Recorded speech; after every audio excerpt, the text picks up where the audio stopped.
Shabbat Shalom, meus amigos. É uma alegria muito grande estar aqui com vocês hoje para juntos estudarmos a Mikra, a Escritura. E eu fico muito feliz com a presença de todos vocês. Quem for entrando pode ir cumprimentando o seu irmão, a sua irmã, da Daniele Marinho acabou de entrar, Pedro Salles, Jefferson, que vocês possam ir cumprimentando para nós sabermos quem está aqui conosco. E marquem também os seus amigos, seus conhecidos, não só às vezes pessoas que têm interesse em Techuvá, mas às vezes você tem até algum amigo, o Marco Rodrigues, Shabbat Shalom.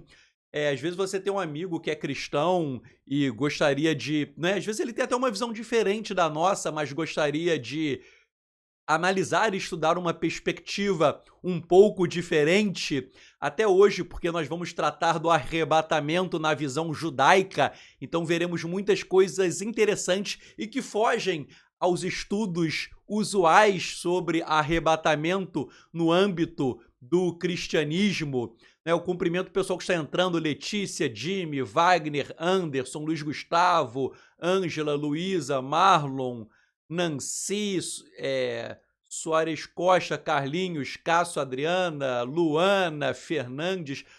Muita gente, poxa, fico muito feliz aí com a presença de todos vocês, Rosane, todo mundo que está entrando. Van, Cris, poxa, quanta gente, que vocês possam marcar aí e hoje tenhamos um estudo deleitoso na presença do Eterno.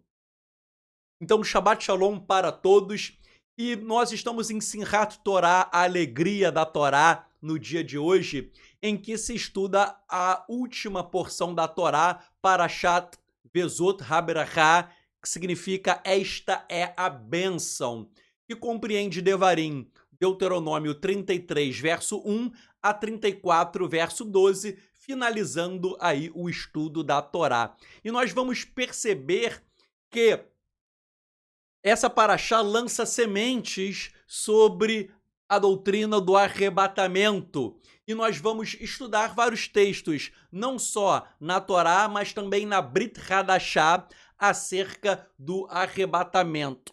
E nós vamos começar a estudar antes vários conceitos que são essenciais.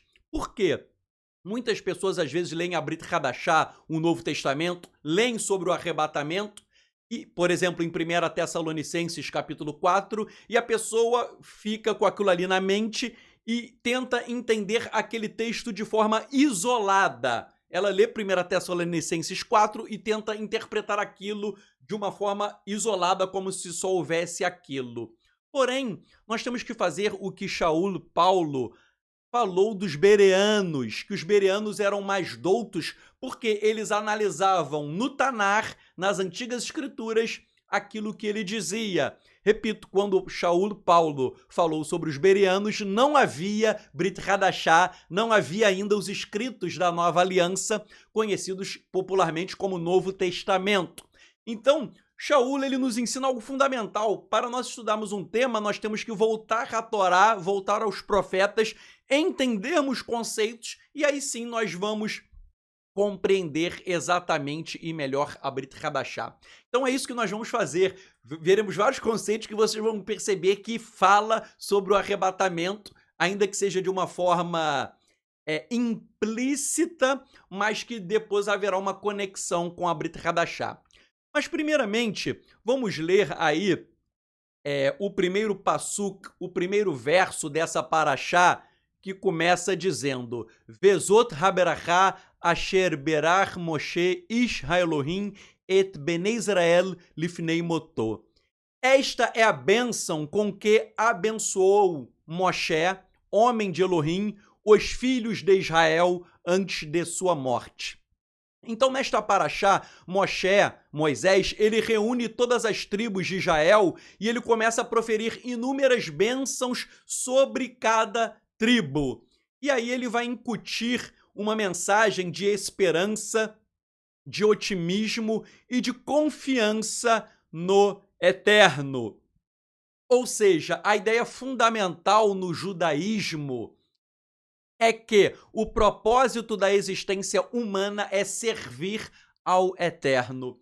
ainda que venhamos a passar por momentos de dificuldades, de lutas, de guerras que sofremos em nossas vidas. Então Moshe ele incute aí a esperança, o otimismo e a confiança no eterno. E ainda nesta paraxá, quando você lê Devarim, Deuteronômio capítulo 34, versos 4 a 5, ou seja, versos desta paraxá, Hashem mostrou a Moisés a terra que ele jurou a Abraham, Yitzhak e Yaakov, Abraão, Isaac e Jacó, e disse a Hashem que daria essa terra aos descendentes deles, porém Moisés não entraria na terra prometida. Isso está nesta paraxá. Ou seja, nesta porção da Torá existe a promessa de que Israel herdaria a terra prometida. Porém, nós sabemos que pela desobediência à vontade de Hashem, que está na Torá, o Eterno também prometeu que o povo de Israel perderia a terra e seria levado em cativeiro. Isso nós lemos em Devarim, Deuteronômio 28. Leia o capítulo inteiro. O Eterno promete bênçãos para a obediência e maldições como pagamento pela desobediência, e uma das maldições é que Israel perderia a terra e seria levado em cativeiro. E até hoje, nós sabemos que Israel ali, você olha no mapa, é um pedaço muito pequeno de terra que não corresponde à dimensão total da terra que o Eterno jurou a Abraão, Isaac e Jacó. A porção que o Eterno prometeu vai desde o rio Nilo até o Eufrates, ou seja, pega quase todo o Oriente Médio. Israel ocupa nem 10% da terra prometida, até hoje. Então, a terra prometida é mais de 10 vezes o que Israel ocupa. E nós sabemos que Israel perdeu a terra porque, pela desobediência, foi levado em cativeiro. Então, qual é a situação? Israel ocupa um pequeno pedaço da terra prometida. 2. Israel foi levado ao cativeiro e Israel está na Galut, na diáspora. Tanto é que há judeus nos Estados Unidos, na Inglaterra, no Brasil, na África do Sul, em todos os países do mundo, a comunidade judaica, e esses judeus estão fora da terra. E aí vem a questão, se o Eterno disse que daria a integralidade da terra ao seu povo, a pergunta é, como Israel ocupará todo o espaço de terra que lhe foi destinado desde o rio Nilo ao Eufrates, ou seja, praticamente todo o Oriente Médio? Como Israel ocupará toda a porção de terra e como todo o povo de Israel que está na Galut, na diáspora, irá retornar para a terra? Como? Um judeu de Nova York, da África, como que todos vão migrar do Brasil? E aí, meus irmãos, nós veremos que esse retorno à terra prometida, dizem os profetas e os rabinos também, com base nos profetas, que esse retorno à terra de Israel ocorrerá com Mashiach. Mashiach é quem fará com que Israel ocupe a terra na íntegra, na sua totalidade, quando? Na era messiânica. E aí, isto será feito, nós veremos, através do arrebatamento. O arrebatamento será o Eterno retirar o seu povo dos 4 cantos da terra, tirar essas pessoas e levar para a terra que Hashem prometeu a Abraham, Yitzhak e Yaakov. Promessa esta que ainda não foi cumprida. Tudo que o Eterno promete, ele cumpre, mas isso ainda não foi cumprido.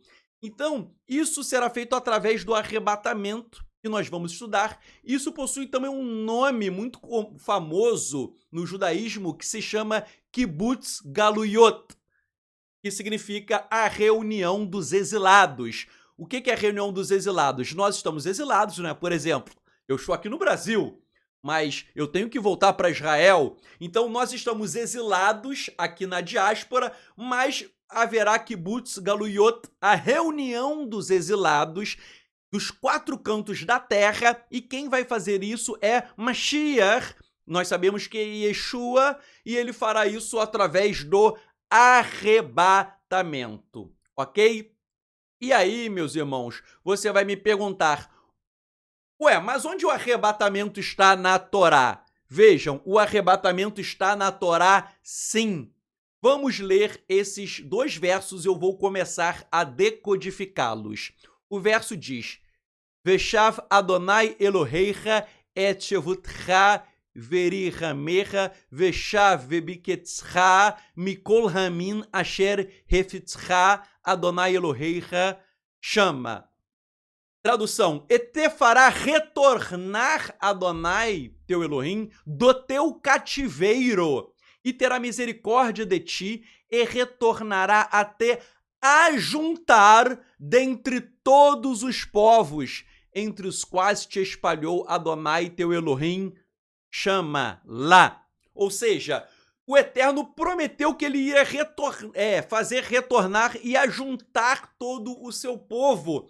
E nós veremos hoje que o Eterno vai reunir os exilados, ele vai fazer este ajuntamento através do arrebatamento. Ok? Nós vamos estudar o arrebatamento. Eu estou dando apenas os versos que vão abalizar a doutrina do arrebatamento que nós veremos mais à frente.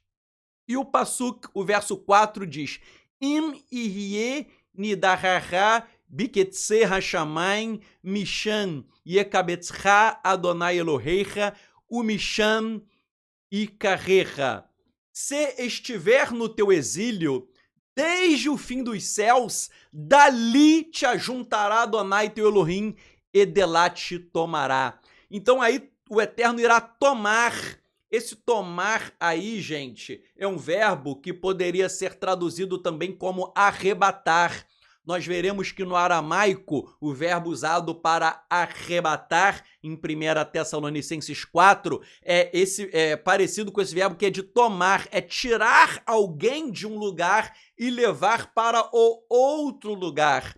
E eu vou falar daqui a pouco que isso vai ocorrer de forma sobrenatural, ok? Esse o Eterno tomar não é o Eterno falando, olha, compra uma passagem de avião e venha para Israel, olha, pegue um navio e venha. Não, nós veremos que isso será de forma sobrenatural, nós estudaremos hoje. Ou seja, essa reunião dos exilados, Kibbutz Galuyot, vai ocorrer, ensinam Hazal, os rabinos, isso ocorrerá na era messiânica. E quem fará este ajuntamento será o Mashiach, ok? Vejam só, ao comentar esse texto aí de Devarim, Deuteronômio 30, versos 3 a 4, vejam o que diz o comentarista Rashi. Literalmente, retornará Adonai teu Elohim. Literalmente, aí é quem vai voltar é o Eterno, ok? Mas nós sabemos que pelo contexto, quem volta para Israel é o povo, mas literalmente eu poderia traduzir como quem está retornando é o próprio Hashem. Então, literalmente, retornará Adonai teu Elohim. A Torá deveria ter escrito Vereshiv, trará de volta. Ocorre que nossos sábios aprenderam que a Shekhinah paira sobre o povo de Israel e, por assim dizer, compartilha de toda a aflição do exílio. Assim, quando os judeus forem resgatados do exílio, Deus escreveu sobre si mesmo que ele retornará junto com os exilados de Israel. Vejam só, meus irmãos, o Eterno, diz Rashi, está dizendo que o próprio Eterno voltará com o povo de Israel. E nós sabemos em 1 Tessalonicense que Yeshua voltará com aqueles que ele arrebatou. Então percebam, segundo Rashi, o que está acontecendo? O Eterno, ele traz de volta o seu povo para a terra de Israel, e quem vai junto com o povo é o próprio Eterno. Em 1 Tessalonicenses é Yeshua, que é o Eterno, que arrebata pessoas dos 4 cantos da terra, nós veremos, ele arrebata pessoas dos 4 cantos da terra para levar a terra de Israel, ou seja, é a mesma linguagem, ok? Eu achei que eu tinha colocado aí na telinha, mas eu não coloquei, foi um erro meu, mas aí Rashi ele prossegue dizendo o seguinte, né? Não está aí na tela, mas ele diz assim: o dia em que os exilados de Israel serão reunidos... Eu coloquei isso, cadê? Não. Então está escrito assim, não está na telinha, mas eu vou ler para vocês. Rashi diz assim: o dia em que os exilados de Israel serão reunidos será tão monumental e tão complexo que será como se o próprio Deus pegasse cada indivíduo com as suas próprias mãos para tirá-los do exílio. Fecho aspas. Ou seja, Rashi está dizendo que o Eterno vai pegar o seu povo com as suas próprias mãos e vai tirar o povo do exílio para levar para a terra prometida. Repito, segundo Rashi, o Eterno pega o povo com a sua própria mão e leva para a terra de Israel, ok? Uma outra passagem de Rashi, essa eu coloquei aí, Rashi diz que eles serão arrastados no ar pela mão do Mashiach até a terra de Israel.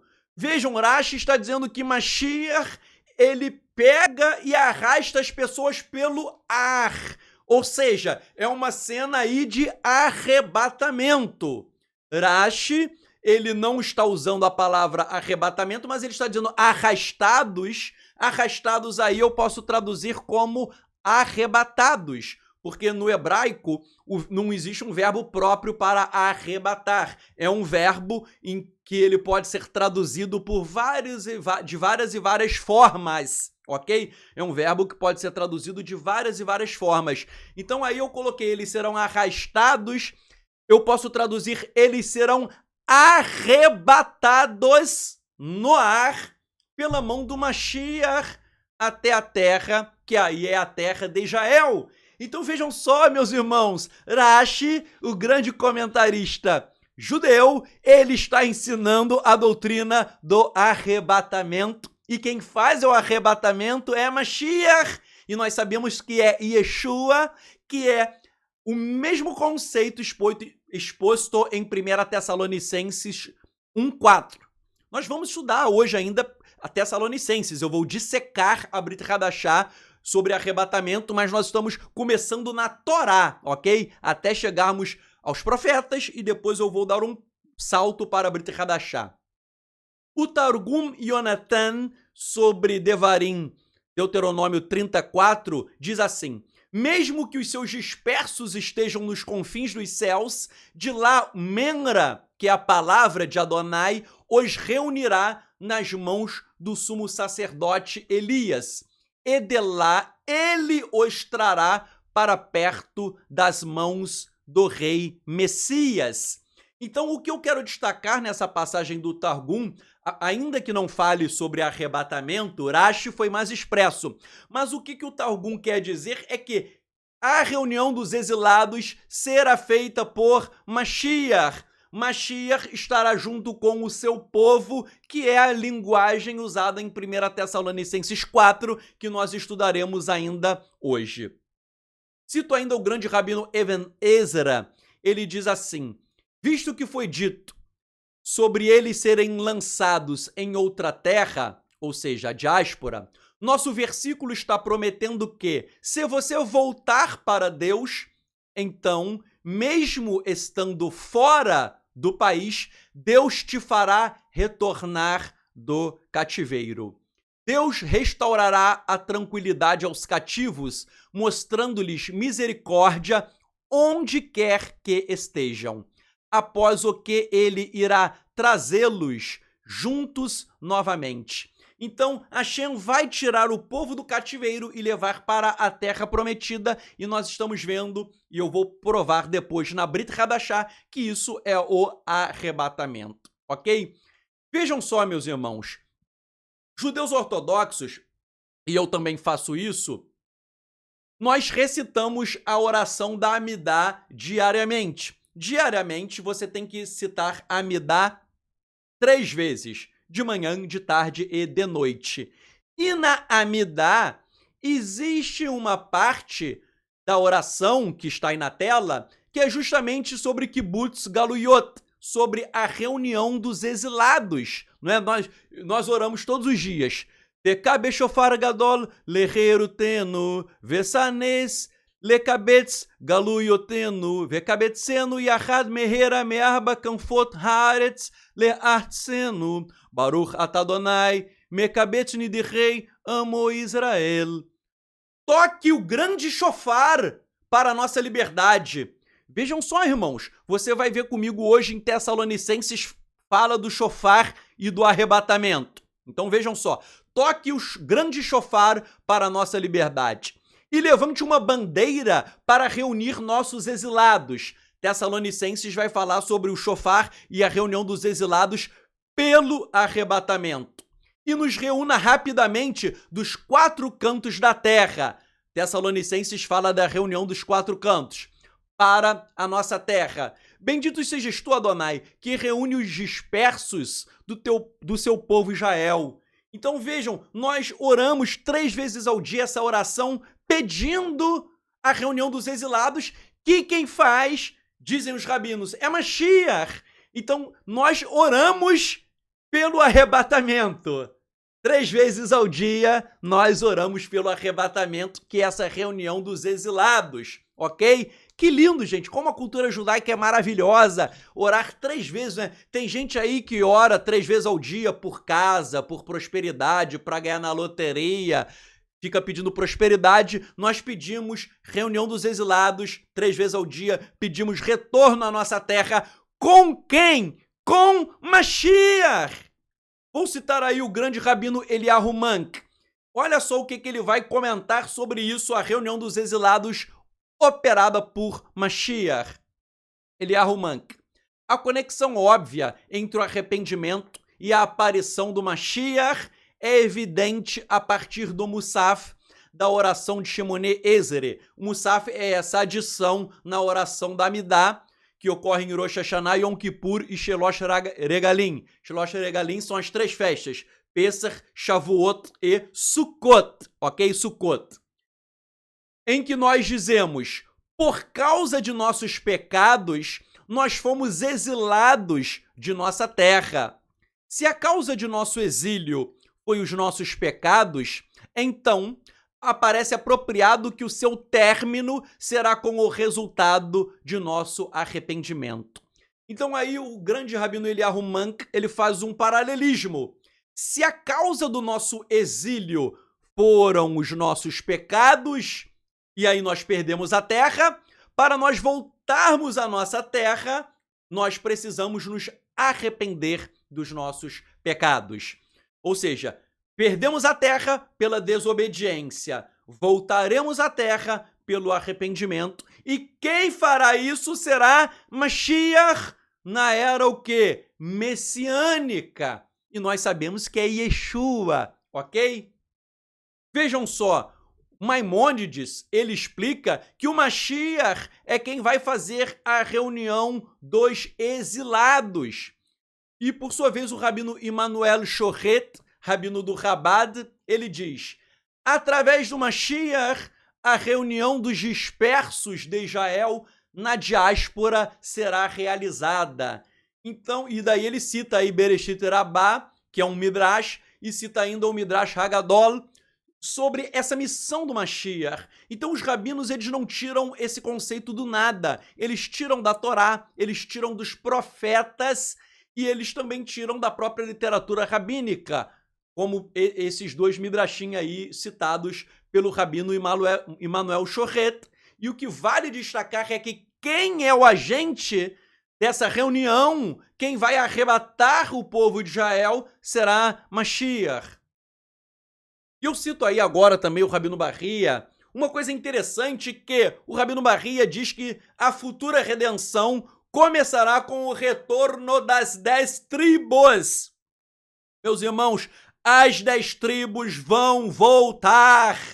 Tem muita gente aí que não acredita nisso, mas o Rabino Barria foi um dos grandes eruditos da Torá.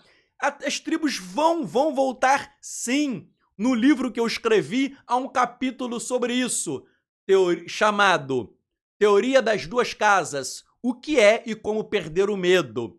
Muita gente prega a teoria das duas casas falando muita besteira. E eu coloquei uma visão correta das duas casas à luz das escrituras. Você compra meu livro que eu cito os profetas. Então ali, na verdade, eu não estou inventando nada. As 10 tribos vão voltar. E eu expliquei no livro que nem todos, mas muitos cristãos são descendentes das tribos perdidas de Israel e não sabem, ok? Então, isso eu expliquei. Isso existe, por exemplo, até não só eu, o Rabino Avraham Feld, um rabino ortodoxo que mora em Israel, ele também escreveu um livro sobre isso, sobre a volta das... Olha só, um rabino ortodoxo escreveu sobre a volta das 10 tribos com base na literatura rabínica, com base nas escrituras e com base na Brit Hadashah, o Novo Testamento. Ele não crê em Yeshua tal, mas por que ele usa o Novo Testamento? Que ele diz que o Novo Testamento está dizendo a mesma coisa que as Escrituras. Então ele concorda com grande parte do Novo Testamento. Ele não crê que Yeshua é o Mashiach. Na visão dele, Yeshua foi apenas um grande sábio. E nisso, obviamente, eu discordo. Yeshua é Mashiach. Mas ele crê que Yeshua foi um grande sábio e que as lições de Yeshua e da Brit Hadashah sobre o retorno das 10 tribos são lições verdadeiras, porque, segundo ele, Yeshua foi um sábio, então ele ensinou com sabedoria o retorno das 10 tribos. Então, meus irmãos, muitos cristãos, principalmente aqui no Brasil, né?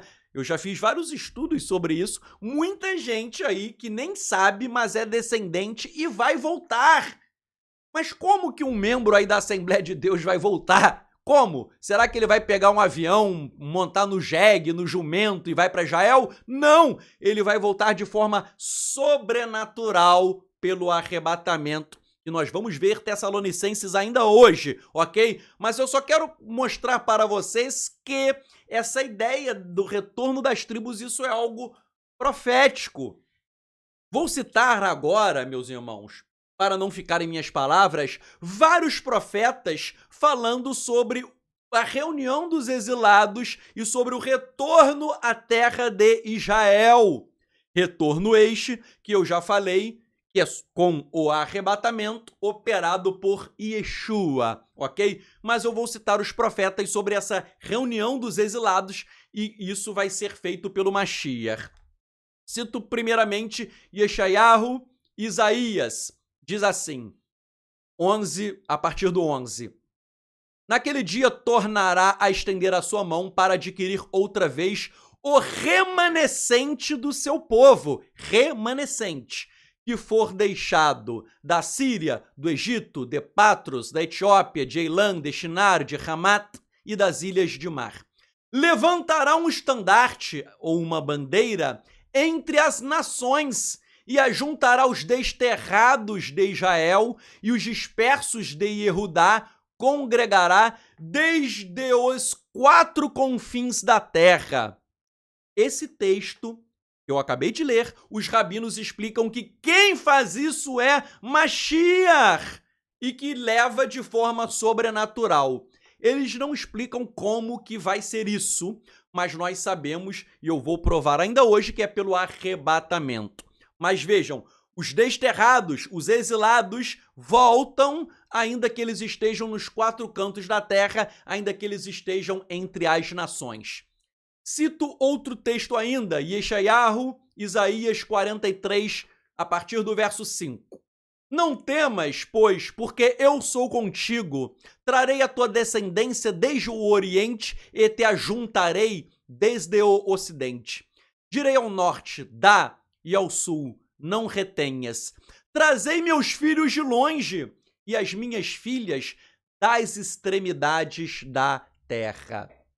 Vejam, meus irmãos, o Bamidbar Rabá 12:2, que é um Midrash, diz que isso será feito na era messiânica.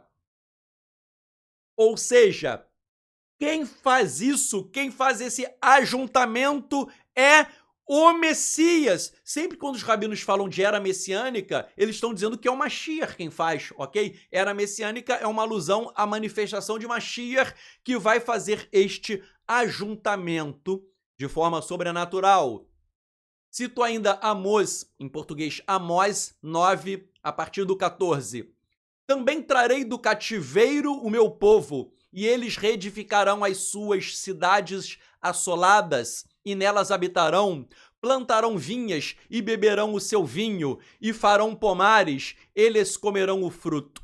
Assim os plantarei na sua terra, e não serão mais arrancados da sua terra que lhes dei, diz Adonai teu Elohim. Ou seja, o Eterno vai fazer com que o povo de Israel volte para a terra prometida, herde a terra prometida que foi jurada aos nossos patriarcas. E aí o verso 15 fala, eles nunca mais serão arrancados.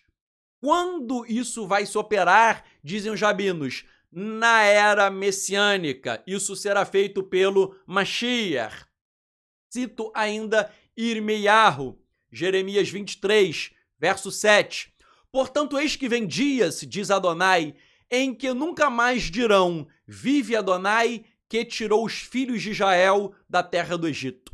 Mas vive Adonai, que tirou e que trouxe a linhagem da casa de Israel da terra do norte, e de todas as terras para onde os tinha arrojado. E eles habitarão na sua terra. Habitarão em que terra? A terra prometida.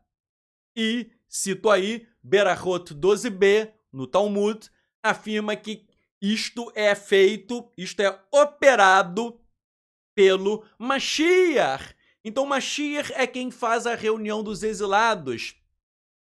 Cito ainda, meus irmãos, eu estou citando muitos textos que o meu estudo não é o que dá na minha cabeça, mas sim pautado nas escrituras. Cito ainda, por exemplo, Yehezkel Hanavi, o profeta Ezequiel, em que ele diz assim, 39 a partir do verso 25. Portanto, assim diz Adonai Elohim, agora tornarei a trazer Yaakov e me compadecerei de toda a casa de Israel. Terei zelo pelo meu santo nome, quando eu os tornar a trazer de entre os povos e os houver ajuntado das terras de seus inimigos e for santificado neles aos olhos de muitas nações. Então saberão que eu sou Adonai teu Elohim, vendo que os fiz ir em cativeiro entre as nações e os tornarei a ajuntar para a sua terra. Não deixarei lá nenhum deles, nem lhes esconderei mais o meu rosto, pois derramarei o meu espírito sobre a casa de Israel, diz Adonai Elohim. Ou seja, Israel vai trazer o seu povo para a terra prometida, que é a mesma ideia de tudo que eu estou citando agora, são palavras diferentes, mas é o mesmo conceito. E Ezequiel ainda diz, pois vos tirarei dentre as nações e vos congregarei de todos os países e vos trarei para a vossa terra, ou seja, a terra de Israel. E ele ainda diz, diz-lhe, pois, Adonai, assim diz Adonai, e eis que eu tomarei os filhos de Israel dentre as nações para onde eles foram, e os congregarei de todos os lados, eu os introduzirei na terra. Então, a mensagem é sempre essa ideia de retorno operada pelo Eterno, diz as Escrituras, dizem as Escrituras que ela é feita pelo Eterno, e os rabinos falam que quem faz isso é o Mashiach.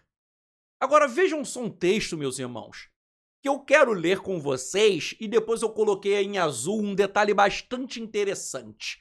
Olhem só como será esse retorno em Yeshayahu, Isaías. Prestem atenção, que há um mistério aqui. Levanta-te, resplandece, porque vem a tua luz, e a glória de Adonai nasce sobre ti, porque eis que as trevas cobrem a terra e a escuridão os povos, mas sobre ti se levanta Adonai e a sua glória se vê sobre ti. As nações se encaminharam para a tua luz e os reis para o esplendor que te nasceu. Levanta em redor os olhos e vê. Todos estes se ajuntam e vêm ter contigo.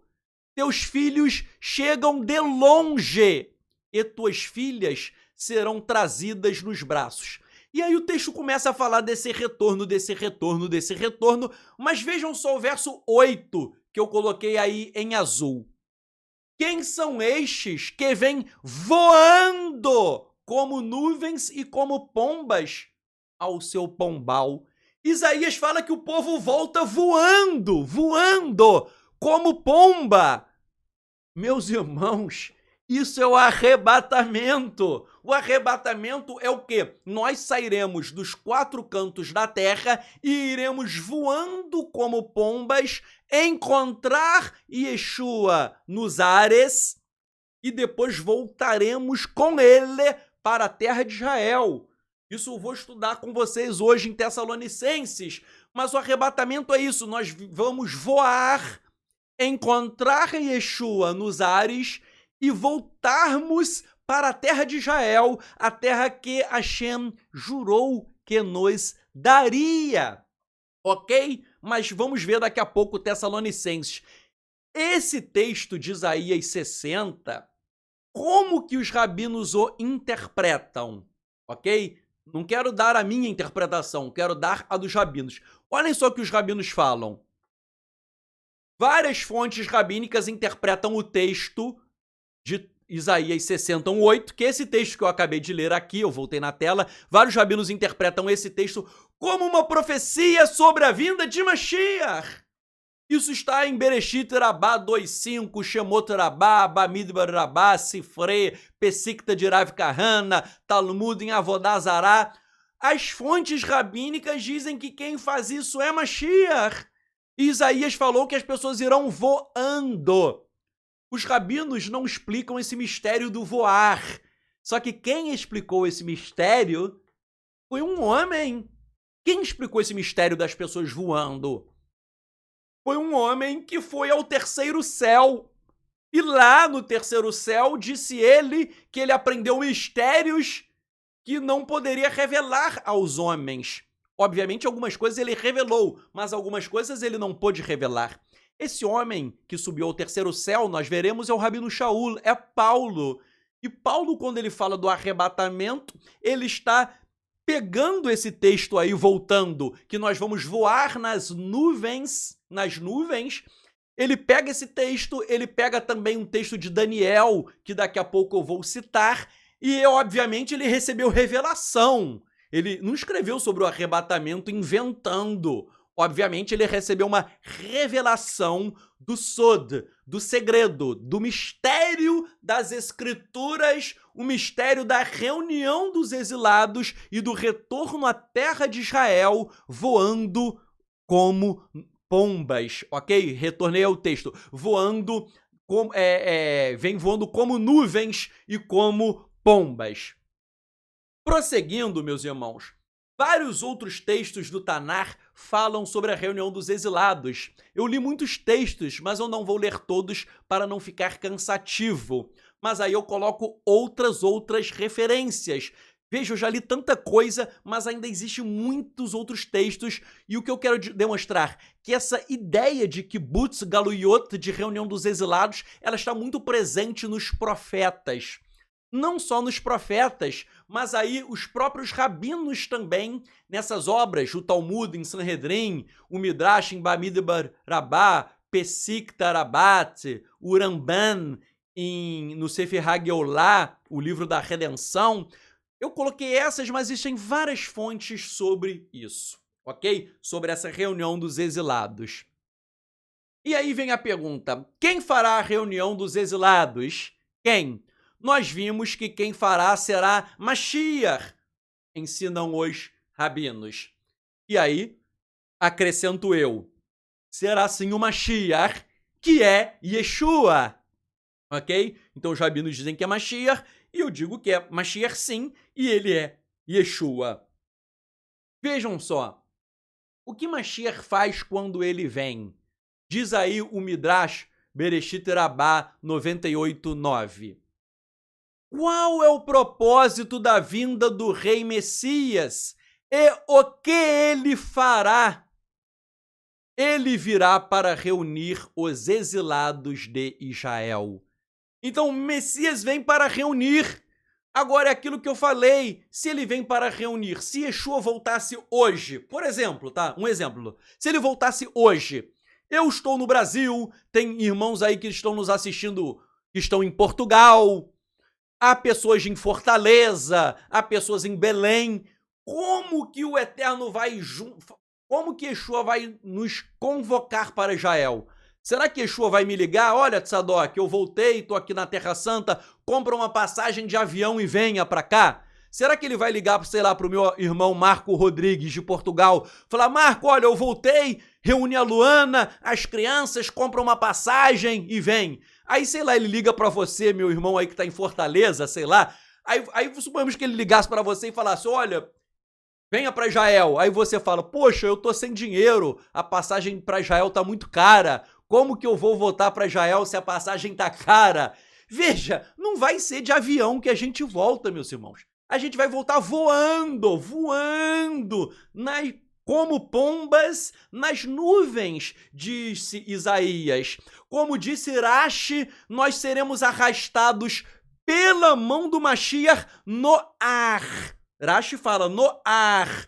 Ou seja, nós seremos arrebatados. Então a gente não vai voltar de avião, né? Porque senão, coitado, quem tá sem dinheiro e não consegue comprar passagem de avião estaria excluído da era messiânica. Pô, tô sem dinheiro, tô duro, pô, meu cartão tá no vermelho, eu não tenho como ir pra era messiânica que o meu dinheiro acabou. Pô, vai ser de forma, meus irmãos, sobrenatural. Ou seja, o arrebatamento vai ser feito por Yeshua e nós iremos voando. Repito, se não fosse assim, se fosse de avião, quem não tem dinheiro ficaria excluído da era messiânica. Imaginem só Yeshua excluir, olha, quem tem dinheiro vem, porque comprou a passagem, quem não tem dinheiro, né, não tem direito, Yeshua estaria fazendo uma acepção de quem tem dinheiro e quem não tem, e obviamente isso não tem sentido nenhum, ok?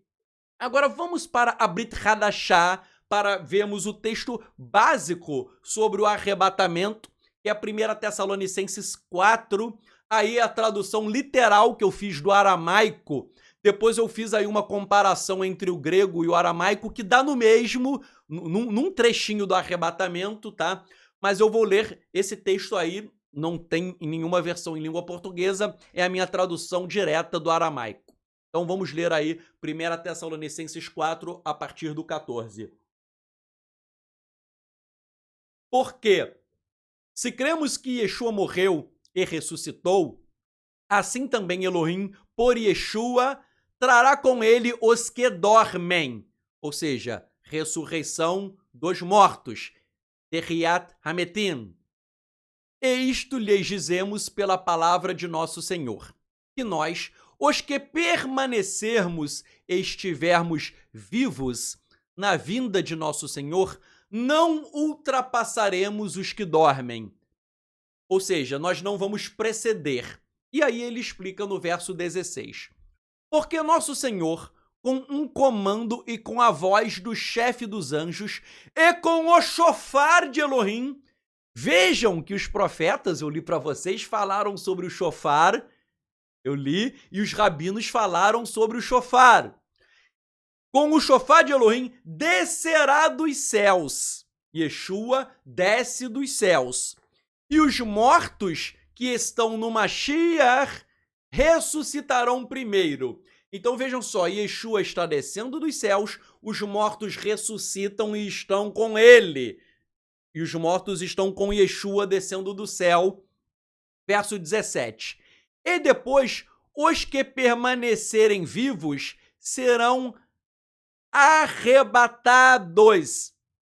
Em aramaico está escrito Nefritef, que significa arrebatados, ou apanhados, ou agarrados, retirados. A ideia é de removidos. Serão arrebatados. É Nefritef. Arrebatados, apanhados, agarrados, removidos. Isso está no aramaico. E no grego, aí eu coloquei só para comparar, está uma palavra que é outra, mas tem um significado idêntico. No grego está cadê? Peraí, tá pequenininho aqui, deixa eu ver melhor a letra. Arpagessometha.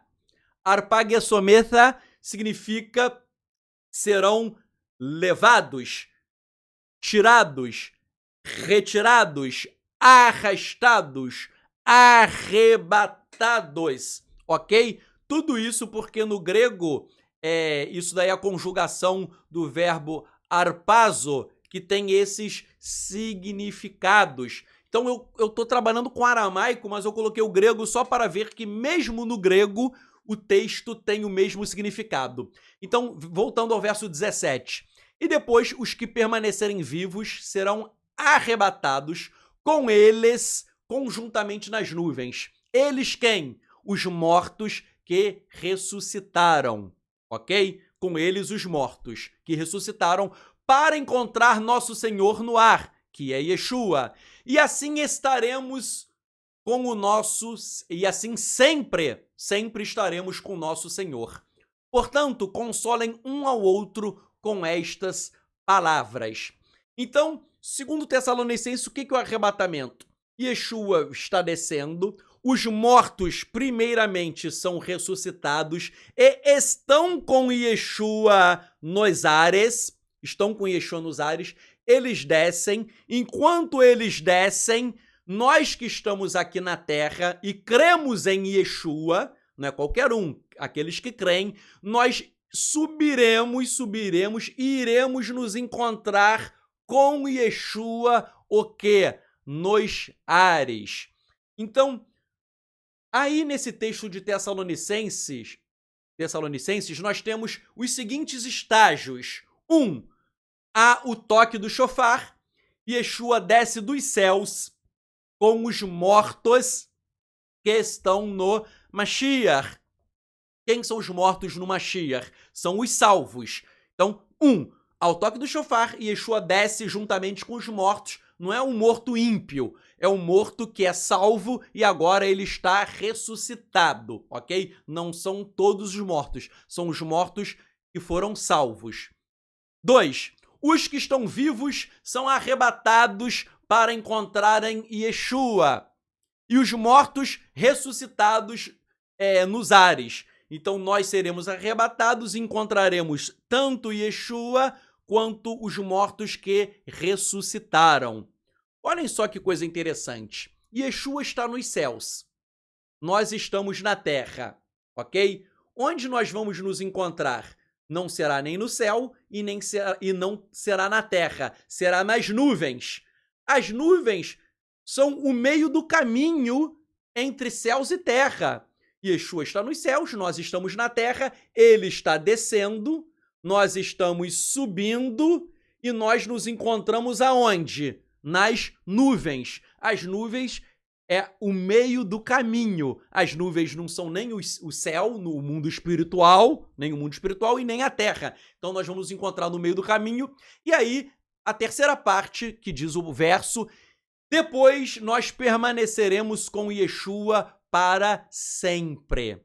Então o verso termina, o verso 17, dizendo que nós permaneceremos com Yeshua para sempre.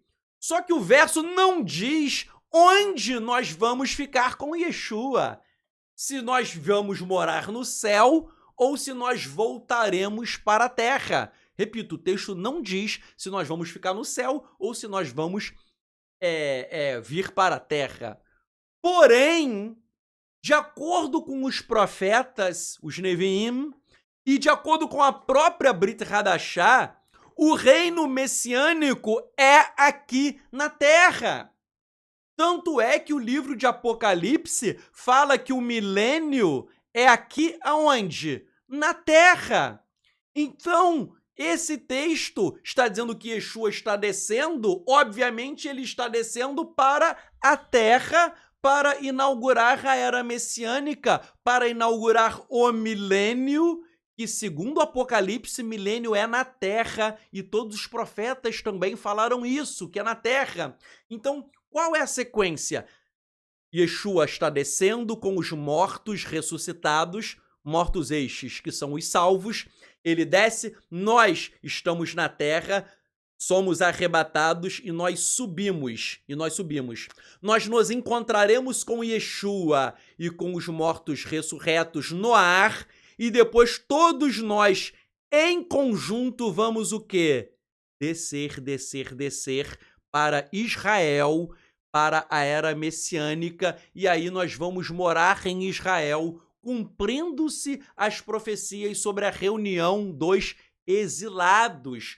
Porque quando nós formos arrebatados, sei lá, tem gente aqui no Brasil, vai ter gente na China, vai ter gente nos Estados Unidos, na Rússia, na África, na Europa, dos 4 cantos da terra, como disseram os profetas, ok? Eu dei a ideia básica do arrebatamento, mas agora nós vamos começar a dissecar, a aprofundar um pouquinho mais Tessalonicenses. Eu vou separar os versos para nós analisarmos com mais profundidade.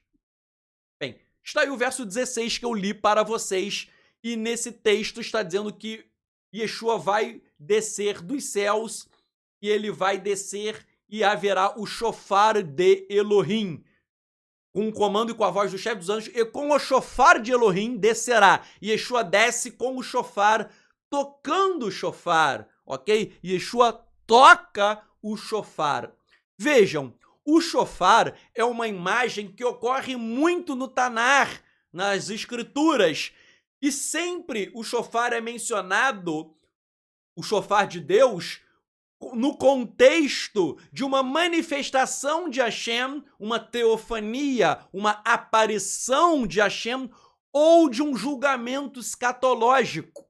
Então, quando as escrituras falam sobre o shofar de Elohim, sempre são 2 contextos: uma manifestação de Deus ou o julgamento escatológico. Eu citei aí, colorido em dourado, passagens das escrituras que endossam esse meu pensamento, e eu citei também outros livros que não estão na Bíblia, mas seguem a mesma linha. 1QM, isso aí é manuscritos do Mar Morto, fala sobre isso. Coloquei aí Salmos de Salomão, o 2º livro de Esdras, coloquei o Apocalipse de Moisés, e isso também está na Brit Hadashah, em Mateus e em Apocalipse.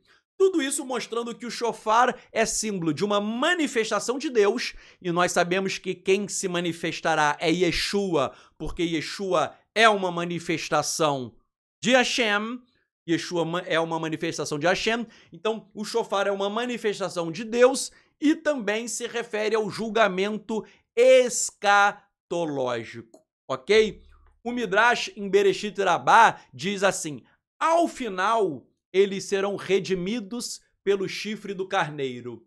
O chifre do carneiro o shofar é feito do chifre de carneiro, o shofar pequeno, katan. Então, está dizendo o que o Midrash quer ensinar, que a redenção ela ocorre com o toque do shofar de chifre de carneiro. Então, o shofar lembra aí a redenção. O toque do shofar é uma alusão à redenção operada pelo Mashiach. Então, em 1 Tessalonicenses 4, o shofar de Elohim é usado para designar tanto a manifestação de Hashem, que se manifesta através de Yeshua, quanto também o julgamento escatológico e a inauguração da era messiânica. E sobre isso, Yeshayahu, Isaías, ele fala sobre o shofar gadol, sobre o grande shofar Isaías fala sobre um grande chofar que seria tocado para reunir os exilados israelitas. Para quê? Para que eles fossem levados a Jerusalém. Repito, Isaías aí, 27:13, ele fala sobre um grande chofar que será tocado para reunir os exilados, e aí eles irão para o Santo Monte em Jerusalém, em Jerusalém. E essa passagem de Isaías, os rabinos a explicam, dizendo que isso é uma referência ao Mashiach e uma referência à inauguração da era messiânica, que será inaugurada com o toque do shofar. O shofar será tocado para anunciar a era messiânica. Então vejam, Isaías aí está falando sobre o toque do shofar para inaugurar a era messiânica. Dizem os rabinos, aí eu coloquei Sanhedrin 97a, Rosh Hashanah 11b e o Midrash Bereshit Rabbah 42:3. Todas essas fontes rabínicas, Sanhedrin, Rosh Hashanah e Bereshit Rabbah, todas essas fontes rabínicas associam o shofar à era messiânica, à manifestação do Mashiach, que é a mesma linguagem usada em 1 Tessalonicenses 4, verso 16, que fala sobre o shofar sendo tocado, e aí guarda uma plena conexão. Repito, isso que está aí na tela guarda plena conexão com 1 Tessalonicenses, capítulo 4, verso 16, ok? Prosseguindo aí... Peraí, antes de prosseguir, uma explicação aqui adicional. Em 1 Tessalonicenses 4, Shaul Paulo, ele está dizendo que o shofar será tocado para anunciar a manifestação do Mashiach, o juízo da humanidade e a inauguração da era messiânica. Então vejam, Shaul está dizendo que o shofar será tocado para a manifestação de Yeshua, para o juízo da humanidade e para a inauguração da era messiânica, tal como ensinam os rabinos. Agora, já que, isso é importante, já que a era messiânica pressupõe necessariamente a reunião dos exilados, conforme disseram os profetas, então ocorrerá o arrebatamento. Ou seja, os que estiverem vivos encontrarão Yeshua nos ares para que possam ir para Jerusalém, que é a sede do reino do Messias, e aí vai se cumprir Yeshayahu, Isaías 27, verso 13. Tornarão vir a Adonai no Monte Santo em Jerusalém. Está aí Isaías 27, 13, que eles retornarão ao Monte Santo em Jerusalém. Então, repito, meus irmãos, se o shofar anuncia a manifestação de Yeshua, o juízo da humanidade e a era messiânica só se inicia e ela pressupõe necessariamente a reunião dos exilados. E os exilados serão reunidos como? É aquela brincadeira que eu fiz. Não será você comprando uma passagem de avião. Não vai ser assim você comprando uma passagem de avião, montando no jegue, indo de navio, nadando. Não será isso. Será pelo arrebatamento nos ares. Vamos falar agora sobre o verso 17 de 1 Tessalonicenses 4. E depois, os que permanecerem vivos serão arrebatados com eles conjuntamente nas nuvens para encontrar nosso Senhor no ar, e assim estaremos para sempre com o nosso Senhor. Aí o texto está falando nas nuvens. Nuvens são mencionadas sempre em contextos apocalípticos. Geralmente, nem sempre, mas são mencionadas geralmente em contextos apocalípticos em relação às manifestações do Eterno. Eu coloquei aí textos das Escrituras em que o Eterno se manifesta nas nuvens. E coloquei textos ainda em que as nuvens são um veículo para Hashem. Há textos dizendo que Hashem ele usa as nuvens como um veículo, como uma carruagem, como um meio de transportá-lo. E em Mateus 26, 64, Yeshua diz que o Filho do Homem virá nas nuvens, que é a mesma linguagem de Daniel 7,13, dizendo que o Filho do Homem, Daniel 7,13 fala que o Filho do Homem vem nas nuvens, ok? Nas nuvens. Então vejam, no Tanar, as nuvens se referem às manifestações de Hashem num contexto apocalíptico. Yeshua, Mateus 26, 64, fala que ele virá nas nuvens, que é o mesmo que está em Daniel 7,13, em que o Filho do Homem vem nas nuvens. E aí, meus irmãos, isso é importante. Os rabinos interpretam Daniel 7, que esse Filho do Homem é o Mashiach. Rashi e vários outros rabinos falam que Daniel, o Filho do Homem de Daniel, é Mashiach. E aí, se você ler todo esse texto de Daniel, a tua Bíblia vai dizer assim: todos os povos, tribos, línguas e nações o servirão. Servirão quem? Mashiach. Mas esse texto é um texto de Daniel que não está em hebraico, está em aramaico, iflerun. E esse texto em aramaico, esse verbo é servir no sentido de adorar. Adorar. É servir no sentido de adorar. Até o próprio Rabino Shapira, no livro dele, ele explica isso. Ou seja, eu sempre preguei isso, até antes do Shapira, mas o Rabino Shapira endossa isso. Então, o Daniel está falando que todos os povos, tribos, línguas e nações irão adorar o Filho do Homem. E quem é? É Yeshua. Repito, Daniel disse que todos os povos, tribos, línguas e nações irão adorar o Mashiach, que é o Filho do Homem. Logo, Yeshua, sempre me perguntam, Sadoc, Yeshua pode ser adorado? Claro que sim. Sadoc, de onde você tirou isso? De Daniel, poxa. Leia Daniel em aramaico. Pô, ele tá falando do Filho do Homem. Os rabinos dizem que o Filho do Homem é Mashiach. Então Yeshua pode ser adorado sim, porque foi profetizado por Daniel. Ah, mas tem o Urosh tal da internet que diz que Yeshua não pode ser adorado. Urosh tal. Pô, é um Urosh cruz credo, meu filho. Eu tô falando isso, dá até pena, não é? Dá até pena que tem pessoas que não têm conhecimento nenhum. Todos esses sujeitos que falam isso são ex-evangélicos.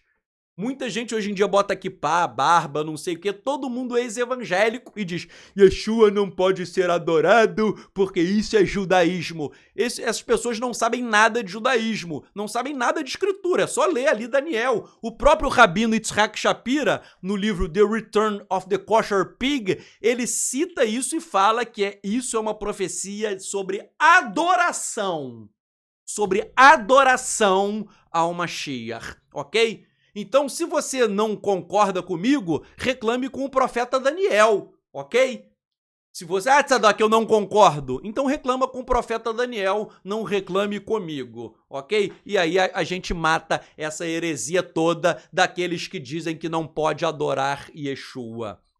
Vejam só, seguindo aí o nosso estudo, o texto ainda fala que eles serão arrebatados, né? Nós seremos arrebatados, os vivos.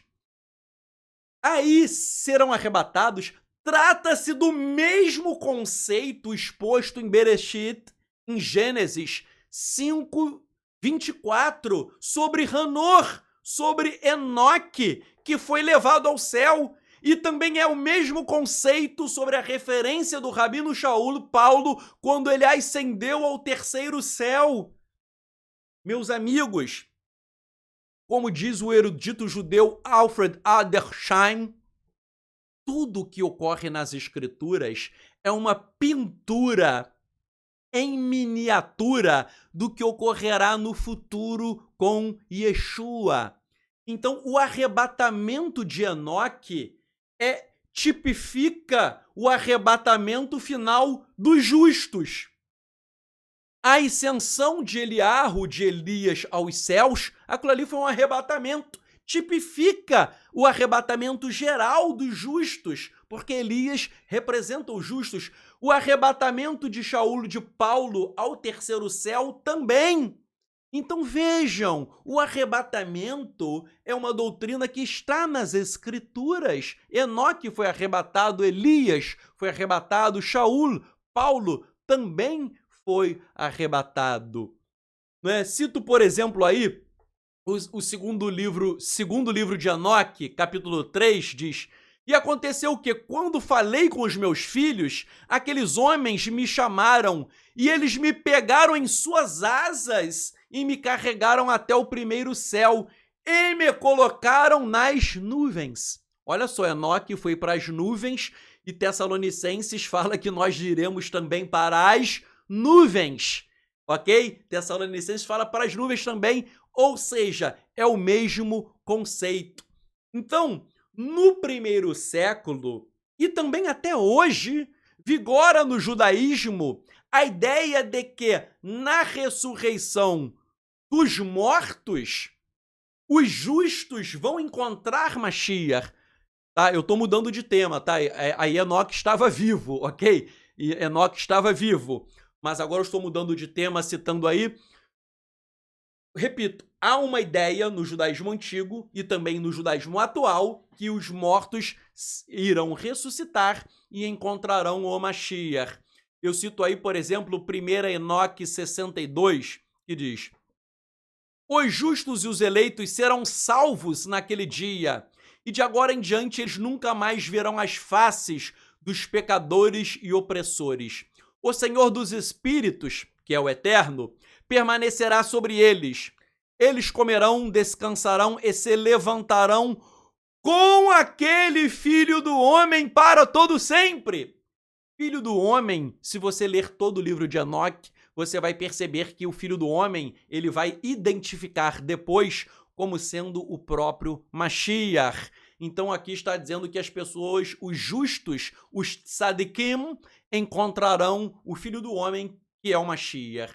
Verso 15. Os justos e eleitos se levantarão da terra e deixarão de ter o rosto abatido. Eles devem usar as vestes de glória. Estas tuas vestimentas se tornarão as vestes da vida do Senhor dos Espíritos. Nem suas vestes se desgastarão, nem sua glória chegará ao fim diante do Senhor dos Espíritos. Ou seja, há um encontro dos justos com o Filho do Homem, que é o Mashiach. E aí eu citei outro texto aí de Enoque, o capítulo 71. Todo aquele que virá a existir e andar seguirá o seu caminho, visto que a justiça nunca o abandona. Junto com você será a sua morada, e junto com você será a sua porção. Eles não serão separados de você para todo o sempre. Assim haverá longos dias com o Filho do Homem, que é Mashiach, que é Yeshua, e paz para os justos. Seu caminho é reto para os justos, em nome do Senhor dos Espíritos, para todo o sempre. Vejam, esse texto está dizendo que nós ficaremos para sempre com o Filho do Homem, e é a mesma linguagem usada em Tessalonicenses, no sentido de que nós estaremos com Yeshua para sempre. Se você ler aí, o Tessalonicenses fala que nós estaremos com Yeshua para todo o sempre. Então é a mesma linguagem usada por Enoque. A reunião com o Mashiach, com o Filho do Homem, para todo o sempre. E aí, o que acontecerá no arrebatamento? Vem a pergunta. Será que nós ficaremos eternamente nos céus ou nós voltaremos para a terra? Eu já expliquei que, conforme o Tanar, a reunião dos exilados é para que nós venhamos para a terra, porque a era messiânica é na terra. O milênio, descrito em Apocalipse, é na terra. Então, o arrebatamento significa que encontraremos Yeshua nas nuvens e depois voltaremos para a terra, porque o milênio de Apocalipse é na terra, a era messiânica é na terra. Os profetas falaram que a era messiânica será aqui e não nos céus. Poxa, Tzadok, mas eu vi aquele filme Deixados para Trás, eu vi aquele filme que as pessoas desaparecem, vão morar no céu, eu vi aquilo ali tudo. Isso não tem nada a ver, isso não existe. Isso daí são teorias que inventaram, colocaram no cinema, fizeram sucesso, mas isso não tem base nenhuma nas escrituras. Ah, mas eu vi o filme, pô, isso é um filme. E daí pessoas começaram a criar teorias, pessoas, né, meio doidinhas, digamos assim, lelé da cuca, mexuga em hebraico, camarada doido, começaram a criar essas teorias que não tem base na escritura. Ah, você morou, cadê o fulano? E ele partiu e eu fui deixado para trás. E eu fiquei aqui na terra, o meu vizinho subiu, foi voando e tá morando no céu e eu tô aqui com o anticristo na grande tribulação. Isso, gente, é impressionante como inventam um negócio, criam um filme e as pessoas criam doutrinas com base no filme. As doutrinas são criadas com base no filme, não são criadas com base na Bíblia. E daí tem muita gente surtada pregando isso. Para não ficar nas minhas palavras, ok? Vou colocar aí na tela Abraham J. Malherbe. Ele é um grande erudito que escreveu um livro só sobre Tessalonicenses. Só sobre Tessalonicenses, um livro que é da Anchor Yale Bible, é uma coleção de comentários da Bíblia de 88 volumes. Eu tenho todos os volumes do Novo Testamento, do Antigo eu não tenho que comprar, que é muito caro, né?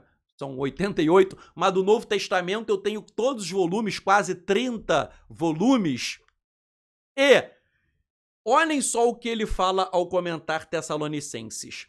O significado técnico, já reconhecido em João Crisóstomo, foi promovido em apoio à interpretação de que o povo do Senhor irá ao encontro dele no ar, a fim de escoltá-lo de volta para a terra. Repito, o povo do Senhor irá ao encontro dele no ar, a fim de escoltá-lo de volta à terra. E esta é o quê? A terra. E esta é onde, ou seja, na terra, onde eles estarão para sempre com o Senhor. Aí eu coloquei a referência, tá bom? Se alguém quiser consultar a obra, basta ler aí, página 277. Então, ele está dizendo que o conceito técnico é que encontra Yeshua nos ares e volta para a terra. Não tem nada a ver com deixados para trás. E ele cita aí João Crisóstomo, ok? E eu vou sobre isso. Então, ele cita que João Crisóstomo já explicava sobre isso. João Crisóstomo foi um cristão do século IV, ok? E ele fala que já no século IV vigorava essa ideia de encontrar Yeshua nos ares e voltar para a terra. Ou seja, não tinha nada de deixados para trás, não tinha nada de morar no céu, não tinha nada disso, ok? Vejam, meus irmãos, todo mundo adora falar, né? Nome não se traduz, não pode traduzir nome de Yeshua, não pode. Veja, aí ele colocou João Crisóstomo. Pô, mas obviamente o nome do sujeito não era João Crisóstomo. O nome dele era, em grego, Crisóstomos. Só que, poxa, você faz uma adaptação para Crisóstomo e bota um João aí, João, né? Ele escreveu em inglês, isso aí eu traduzi, tá? Essa obra aí na tela em inglês, ele bota John, né? John, e aí eu botei João. Mas, poxa, o autor grego, né, de língua grega, ele não ia se chamar John em inglês e nem João. O nome dele era Crisóstomos, e aí botaram João Crisóstomo, ok? Mas isso é uma prova de que nomes faz-se adaptação. Os nomes são adaptáveis. E aí, quando eu li isso daí, que ele cita João Crisóstomo, eu fiquei curioso. Falei, poxa, ele tá dizendo que João Crisóstomo falou sobre isso, o que que diria João Crisóstomo? Aí eu fui ler João Crisóstomo, essa semana eu peguei aqui, eu tenho o livro em casa, fui estudar.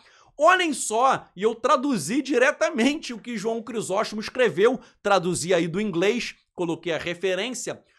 Crisóstomos, que é o João Crisóstomo, olha só o que ele explica sobre o que é o arrebatamento. Já no século IV, ele diz assim: se ele, que é Yeshua, está para descer, por que razão nós seremos arrebatados? Isso é uma pergunta boa. Se Yeshua vai descer, por que a gente não espera ele aqui embaixo? Por que a gente encontra ele nos ares e depois descemos? Entenderam o raciocínio dele, né? O raciocínio dele é, se Yeshua desce, por que a gente não espera ele aqui? Qual é a razão da gente ser arrebatado, vai para os ares e depois volta para a terra?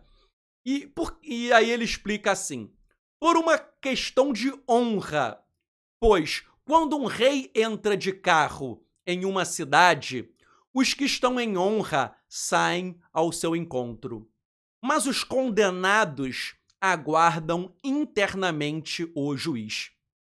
E com a vinda de um pai afetuoso, seus filhos de fato, e aqueles que são dignos de serem seus filhos, são levados em uma carruagem para que possam vê-lo e beijá-lo. Mas os criados que o ofenderam permanecem dentro de casa. Somos carregados na carruagem de nosso Pai, pois ele o recebeu nas nuvens e seremos arrebatados nas nuvens. Você vê quão grande é a honra? E quando ele desce, saímos para encontrá-lo.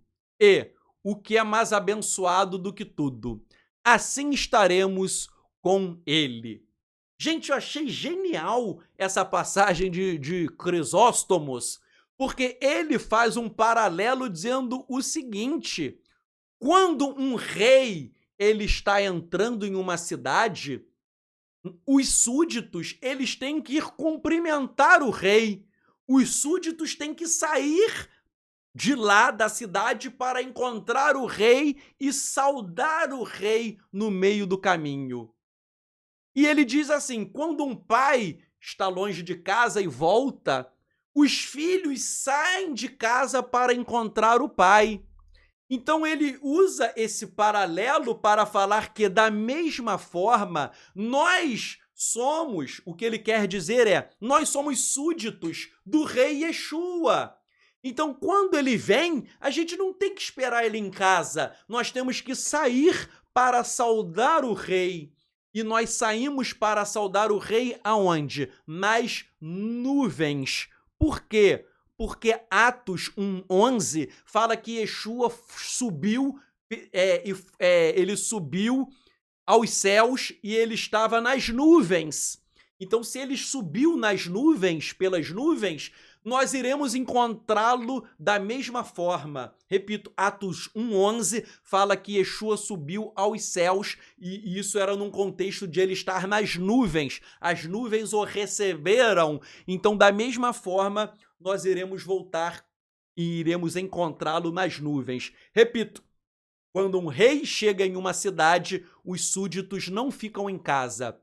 Os súditos saem para saudá-lo e nós iremos sair para saudá-lo nas nuvens. Quem ficará aqui são os infiéis. E daí nós iremos encontrar Yeshua nos ares e depois voltaremos para inaugurar a era messiânica. Então eu tinha citado aqui, vou voltar na telinha, o Abraham J. Malherbe, um grande erudito, mas citei aqui Crisóstomo. Cito ainda Gordon D. Fee no New International Commentary, que é um comentário maravilhoso em mais de... são muitos e muitos volumes, quase 30 volumes também do Novo Testamento. Eu tenho essa coleção completa no Accordance, um software eletrônico, então são livros eletrônicos. É uma coleção top, um dos melhores comentários do Novo Testamento já escritos. É um comentário acadêmico, ok? O outro também é super acadêmico. Eu não estou citando autores aí fracos, não. Estou citando acadêmicos de renome internacional, ok? Não estou citando João das Couves, não estou citando o Pipoqueiro. O Pipoqueiro faz uma pipoca linda, mas ele não é teólogo. Estou citando eruditos. Então, Gordon D. Fee, olha só o que ele fala sobre o arrebatamento. Esta cláusula final, na longa frase de Paulo, traz os vivos de volta à cena, que são arrebatados, para se ajuntar aos mortos, agora ressuscitados, no grande encontro do Senhor no ar. Infelizmente, também foi a fonte de muitas especulações escatológicas que não estão relacionadas aos próprios interesses de Paulo. Assim, ele começa repetindo deliberadamente a descrição dos vivos desde o início do versículo 16. Nós, os vivos que restaram. Como antes, isso não tem nada a ver com alguém ser deixado para trás. Repito, isso não tem nada a ver com alguém ser deixado para trás. Em vez disso, ele simplesmente descreve a vida a partir da perspectiva daqueles que morreram, que são, afinal, a razão principal para a passagem. Embora este verbo, seremos arrebatados, tenha sido visto por alguns como se referindo a um arrebatamento secreto da igreja, o próprio Paulo dificilmente poderia ter pretendido tal significado aqui. Aí, eu citei um trecho, né? Coloquei aí a referência, páginas 178, 179, mas ele discorda. Depois que você lê tudo, ele vai falar que não existe arrebatamento secreto. Não é o que Paulo quis dizer. Paulo nunca ensinou deixados para trás, nunca ensinou o arrebatamento secreto da igreja, ok? O arrebatamento é encontrar Yeshua nos ares, nós vivos seremos arrebatados, os mortos salvos, ressuscitados, nós nos encontraremos e desceremos para a era messiânica, ok? Aí uma pergunta que todo mundo me faz: e esse arrebatamento de Sadoc, ele vai ser quando? Será antes da grande tribulação, no meio da grande tribulação ou após a grande tribulação?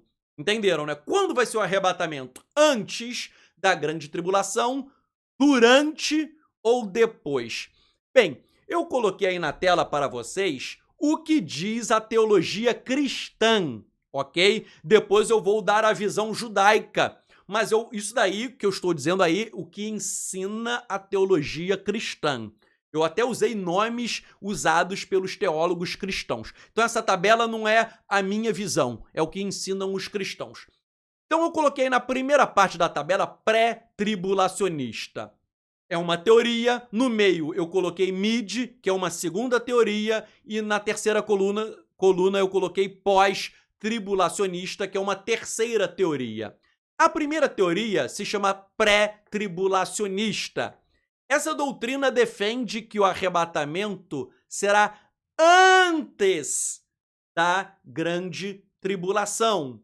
Por isso que é pré, ou seja, é um arrebatamento pré, é um arrebatamento antes da grande tribulação. Então, qual é a ordem dos eventos, segundo de acordo com a primeira corrente? Qual é a ordem? A primeira corrente pré-tribulacionista diz que, dizem eles, a igreja será arrebatada e levada para o céu. Então, eles dizem que a igreja vai para o céu. É o primeiro passo. 2, a tribulação começa na terra. E depois, 3, Cristo retorna para a terra com a igreja. É o que eles falam. E eles falam que isso será um arrebatamento secreto. A igreja é arrebatada de forma invisível. É o deixados para trás, né? A igreja sobe, fica muita gente aqui na terra, a grande tribulação começa, Cristo volta, ou seja, é a ideia desse filme aí deixados para trás. Essa é a primeira corrente. A segunda corrente, que é a segunda tabela, é a mid-tribulacionista, dizendo que o arrebatamento é no meio da grande tribulação. Então eles dizem assim, coluna do meio, a tribulação vai começar na terra. A tribulação começa, tá todo mundo sofrendo aqui na terra, todo mundo sofre. 2, no meio da grande tribulação, a igreja será arrebatada. Então a igreja é arrebatada e fica no céu. E 3, Cristo, dizem eles, volta para a terra com a igreja. Então é essa corrente. Tudo isso é cristã, depois eu vou dar a visão judaica. E depois tem a terceira corrente, chamada de pós-tribulacionista, ou seja, o arrebatamento é após a grande tribulação. Essa corrente explica o seguinte: a tribulação começa na terra, a grande tribulação começa. Todos ficarão sofrendo na terra, os justos e os ímpios. A tribulação corre, e tanto os justos quanto os ímpios, todos estão sofrendo. Aí vem o segundo passo. Depois que acaba a grande tribulação, depois que a igreja passa pela grande tribulação, desculpem aqui, eu bati aqui. Depois que a igreja passa pela grande tribulação, vem a fase final, a etapa 3. Cristo retorna, arrebata a igreja, todo mundo fica no céu com ele e imediatamente todos voltam. Então, Cristo volta, a igreja é arrebatada, encontra ele nas nuvens e todos descem com ele para a terra, ok? Isso é essa corrente cristã. Agora, qual é a visão judaica a respeito disso? Primeiramente, a gente tem que definir, deixa eu voltar aqui na telinha, antes de eu dar a minha visão, que não é exatamente igual a nenhuma das três, ok? A minha visão é muito parecida com a pós-tribulacionista, mas tem uma diferença que eu vou explicar. É a pós-tribulacionista, mas com uma perspectiva judaica que eu vou explicar. Mas primeira coisa, a gente tem que decidir quem está certo, se a pré, a mid ou a pós. Quem está certo? Como que eu sei quem está certo? Lendo as escrituras. É muito fácil, é só ler. O que dizem as escrituras? Vejam só, o próprio Yeshua, aí eu coloquei a tradução do aramaico. O próprio Yeshua, o texto em aramaico começa assim, da Peshita. Merdaden botar ulsana. E imediatamente, depois, aí eu coloquei em dourado a palavra vathar, que significa o quê? Depois, imediatamente depois da grande tribulação, depois da tribulação daqueles dias, o sol escurecerá e a lua não exibirá a sua luz, e as estrelas cairão dos céus, e os poderes dos céus serão abalados. E então aparecerá o sinal do Filho do Homem nos céus. E então chorarão todas as famílias da terra. Lembra a semana passada que a gente viu Zacarias 12:10? Olharão para mim aqueles que me transpassaram e chorarão como quem chora pelo Filho único. Então, isso aí tem conexão com Zacarias 12:10. E chorarão todas as famílias da terra e verão o Filho do Homem vindo sobre as nuvens, que é o mesmo conceito de Tessalonicenses. Ele está vindo nas nuvens com poder e grande glória, e enviará os seus anjos com um grande chofar. Veja, chofar aí também aparece em Tessalonicenses. E eles reunirão os seus escolhidos dos 4 ventos, do início dos céus até o outro início. Reunir dos 4 ventos aí é Kibbutz Galuyot, é a reunião dos exilados da qual falaram os profetas. Reunir dos 4 cantos da terra, dos 4 ventos, é reunir de tudo, de todos os 4 cantos da terra, conforme nós lemos hoje os profetas. Por isso que hoje eu citei muitos profetas para você entender o que Yeshua falou. Então vejam só, aí isso é Yeshua pregando sobre o arrebatamento. O arrebatamento é que as pessoas serão reunidas dos 4 cantos ao som do shofar. Por meio do quê? Do arrebatamento. Isso será antes da grande tribulação, no meio ou depois? Aí está escrito, verso 29 em dourado, depois, no aramaico, batar, ou seja, depois. Ah, Tzadok, em grego está metá, que significa também depois. Então, meus amigos, voltando aqui ao quadrinho, a teoria correta é a pós-tribulacionista. Esta é a teoria correta. Ou seja, que todos passam pela grande tribulação, todos, e só depois Yeshua vem, ok? Mas, por que a minha teoria, ela tem... Essa teoria, por exemplo, vou explicar a minha teoria que tem umas diferenças. Mas antes eu cito, por exemplo, ainda Charles Ryrie, que é um teólogo, sobre ele explicando a teoria pós-tribulacionista. Charles Ryrie, ele diz assim: no final da tribulação, todos os crentes vivos serão arrebatados, receberão corpos de ressurreição e retornarão imediatamente à terra. Ou seja, você volta para a terra, não é para morar no céu, não. Volta para a terra. Cadê? No único evento do arrebatamento e segunda vinda. Isso é importante. O arrebatamento, nós encontraremos Yeshua e imediatamente voltaremos. É um evento único. Arrebatamento e segunda vinda são um evento único. Ninguém mora no céu, vai ficar morando lá, não. Nós estamos vivos, nosso corpo fica glorificado, encontraremos Yeshua na segunda vinda e voltaremos, isso tudo em um momento só, em um único momento, ok? Então, é isso que é a nossa crença. Agora, qual é a diferença da minha visão para a visão pós-tribulacionista? Eu sou pós-tribulacionista, mas minha explicação é numa perspectiva judaica. Qual é a diferença? Vejam só, a perspectiva cristã fala, Cristo volta, ele pega a igreja, e os cristãos às vezes chegam a defender que igreja é instituição religiosa.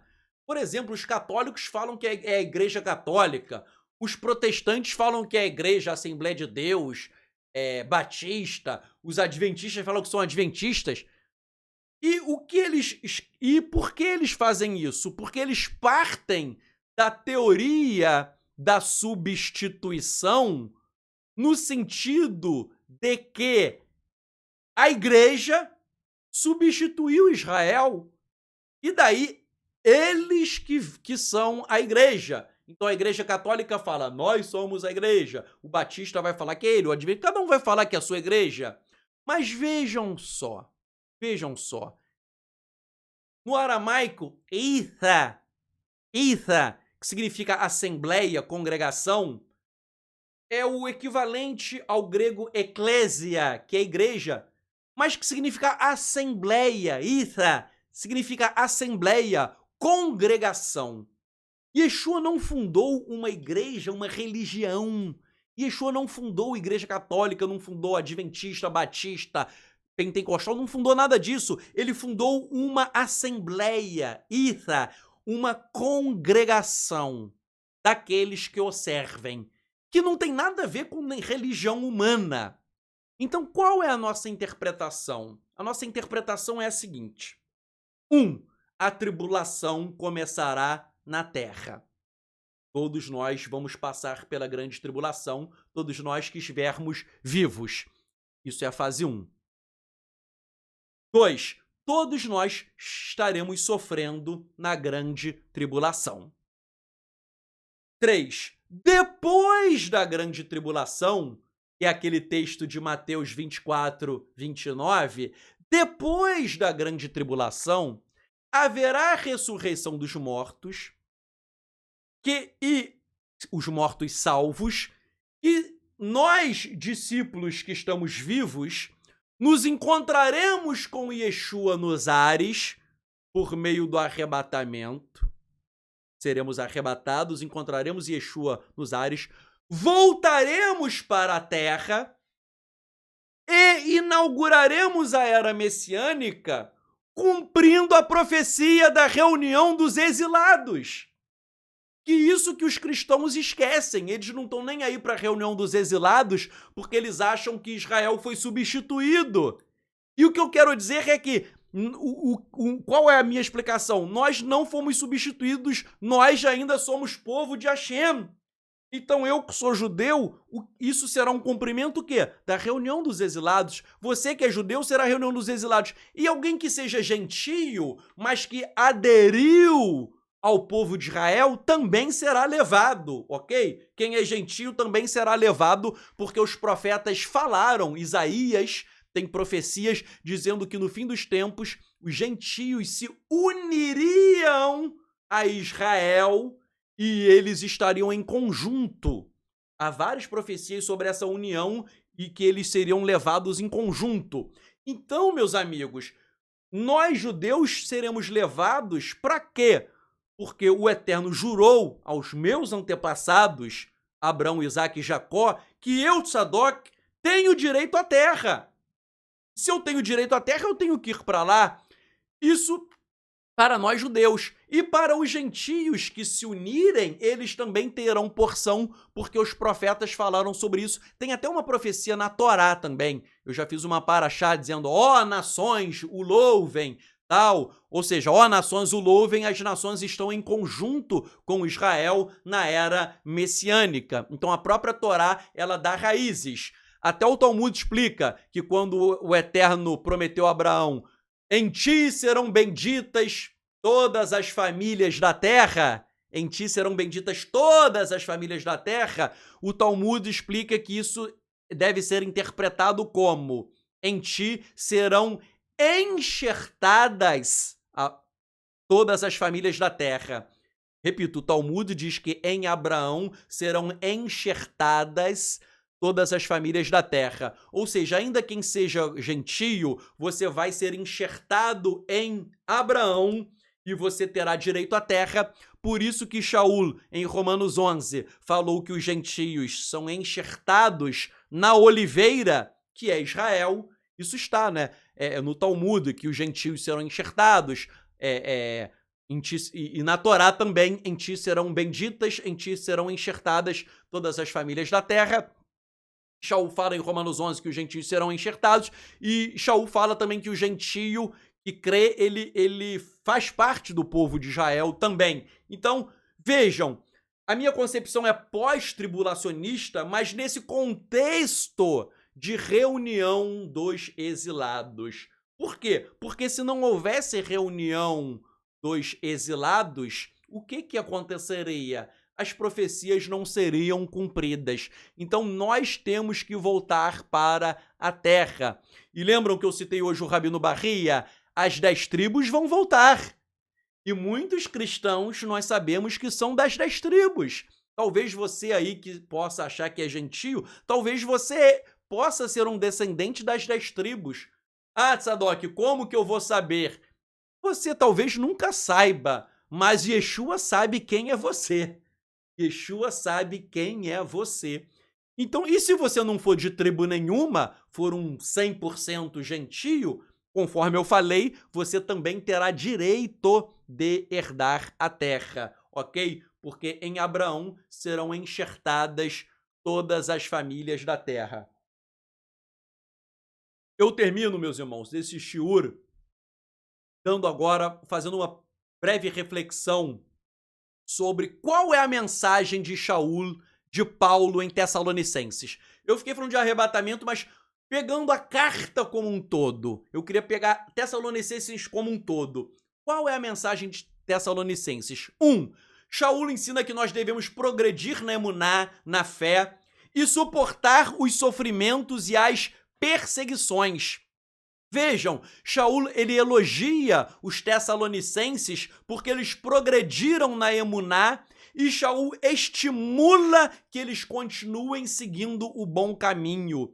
E Shaul ainda diz que o sofrimento e a perseguição aos discípulos não são eventos incomuns, extraordinários, mas devem ser esperados. Isso está no capítulo 3, verso 3 de 1 Tessalonicenses. Repito, Tzadok, eu estou sofrendo, eu estou sendo perseguido. Isso é algo que nós devemos esperar. Isso não é algo incomum, isso não é algo extraordinário. Nós seremos perseguidos, nós iremos sofrer. E a mensagem de Tessalonicenses é: você sabe que você vai ser perseguido, você sabe que você vai sofrer, mas você tem que prosseguir na emuná. Meus irmãos, nós somos perseguidos. Semana passada, né, eu minimizo aí os comentários, mas quando eu acabei o shiur de Gog e Magog, minha esposa falou aí que tinha um emissário de Satanás que estava irado comigo, né? Satanás manda os seus discípulos e o sujeito estava irado comigo. Eu fico triste? Não. Por quê? Porque nós seremos perseguidos. Nós iremos sofrer. Então a mensagem, Tzadok, a minha vida tá difícil. Quero dar uma palavra para você, meu irmão, minha irmã. A tua vida tá difícil, a tua vida tá complicada. Você acha que tá no estreito, que tá na prensa. Você acha que a situação tá realmente, às vezes, ruim na tua vida. Saiba, no mundo tereis aflições, mas tem de bom ânimo. Eis que venci o mundo, nós temos que vencer o mundo. A mensagem 1 de Tessalonicenses é: prossiga na emuná, suporte os sofrimentos e as perseguições, porque isso são eventos esperados que irão ocorrer. Capítulo 3, verso 3. A segunda mensagem de Tessalonicenses, e eu vou fechar aí até a terceira, o estudo. Segunda mensagem: nós temos que esperar com coragem e perseverança a volta do Mashiach. Yeshua está demorando. Um dia são como 1000 anos como um dia. Nós temos que esperar a volta de Yeshua. E por isso que em Tessalonicenses, Shaul, ele conforta e encoraja e exorta os tessalonicenses com uma mensagem de esperança. Sivarta, em aramaico, é esperança, que também é usada para se referir ao Evangelho. O Evangelho também é chamado de Sivarta, ou seja, o Evangelho é uma mensagem de esperança. Ou seja, Shaul diz: temos que ter esperança, temos que ter coragem, temos que ter perseverança, não podemos jogar a toalha. É como eu digo, eu sou brasileiro e não desisto nunca. Sou brasileiro e não desisto nunca. Não vamos desistir. E aí o que Shaul faz em Tessalonicenses? Ele incentiva que sejamos fiéis e que venhamos a crer que Yeshua vai voltar. Ainda que hoje você e eu possamos estar passando por provações, por lutas, por adversidades, por momentos difíceis em nossas vidas, mas nós não podemos perder a esperança. E aí na carta, Shaul, ele lembra aqueles que morreram.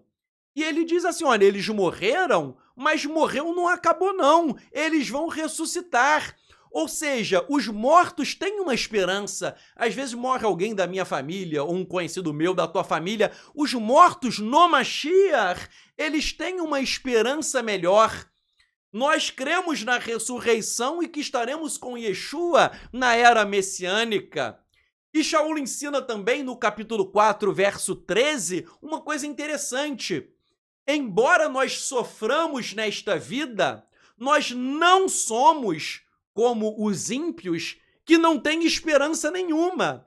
O ímpio sofre, mas ele não tem esperança, né? Veja bem, meus amigos, o ímpio ele sofre, mas ele acha que morreu, acabou. Ele acha que não existe nada no além-vida. Ele acha que tudo vai acabar. Então, o ímpio sofre, mas é um sofrimento que não tem esperança nenhuma. Nós sofremos, mas nós sabemos que teremos um galardão. Nós sabemos que nós teremos uma recompensa. Por isso, Shaul ensina que a nossa esperança está em Yeshua.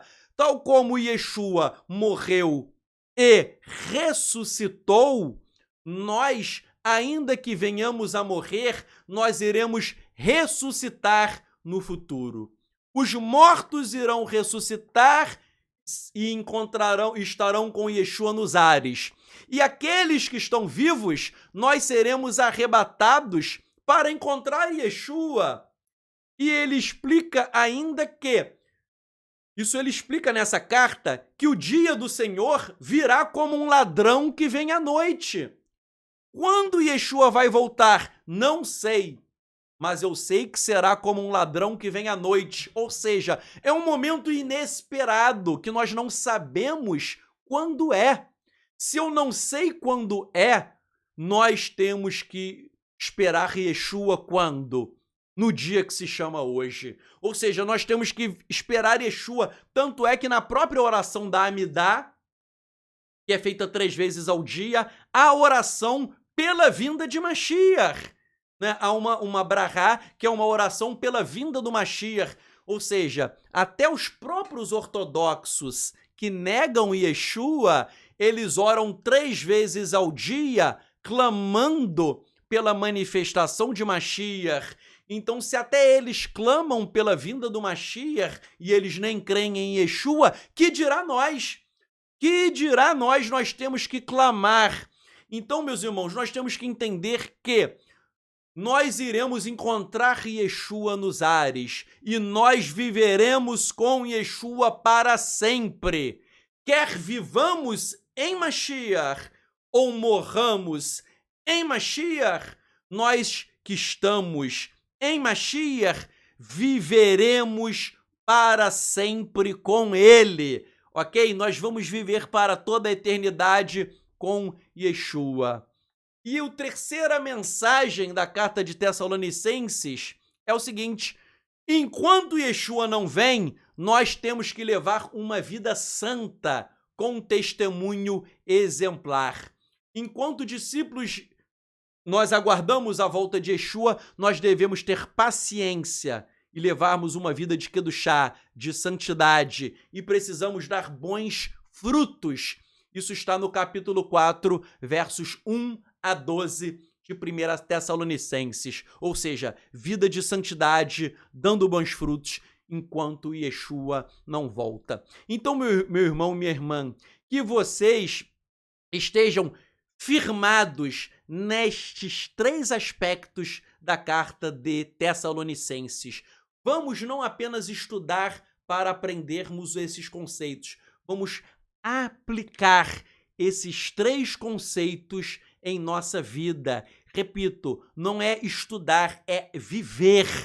Não nós temos que viver aquilo que pregamos, ok? E que nós possamos aplicar essas 3 coisas. Vivendo com emuná, suportando os sofrimentos, esperando a volta de Yeshua e levando um testemunho exemplar, ok? Então, agora eu quero fazer uma tefilá, uma oração com vocês e depois nós abriremos para as perguntas, ok? Então vamos orar. Avinu Sheba Shamayim, nosso Pai que está nos céus, nós oramos, Hashem, para que tudo aquilo que nós estudamos nós possamos aplicar. Eterno, ajuda-nos a não apenas estudarmos, mas a vivermos, a praticarmos, a obedecermos a Tua palavra. E que essa mensagem de Tessalonicenses, ela possa bater forte em nossos corações. Que nós venhamos a progredir na emuná, ainda que tenhamos dias difíceis, tribulações, provações, lutas, adversidades, ainda que venhamos a sofrer, nós sabemos que no mundo teremos aflições, mas Hashem, ajuda-nos para que nós venhamos a vencer tudo isso e que nós tenhamos os nossos olhos em Yeshua, esperando ardentemente pela sua vinda, esperando com coragem, com ousadia, sabendo que nós temos uma esperança melhor, sabendo que enquanto os ímpios não têm esperança nenhuma, Nós esperamos dias melhores, nós esperamos o nosso galardão, nós esperamos Yeshua HaMashiach, como disse Rabino Shaul, e nós estaremos com Yeshua para todo o sempre. E esse é o nosso maior presente, contemplarmos a glória, a beleza de Yeshua HaMashiach por toda a eternidade. Enquanto aguardamos o seu retorno, Hashem, ajuda-nos a vivermos uma vida de santidade, uma vida dando bons frutos e que tenhamos um testemunho exemplar. Nós oramos, Eterno, e te agradecemos em nome de Yeshua HaMashiach. Amém ve amém.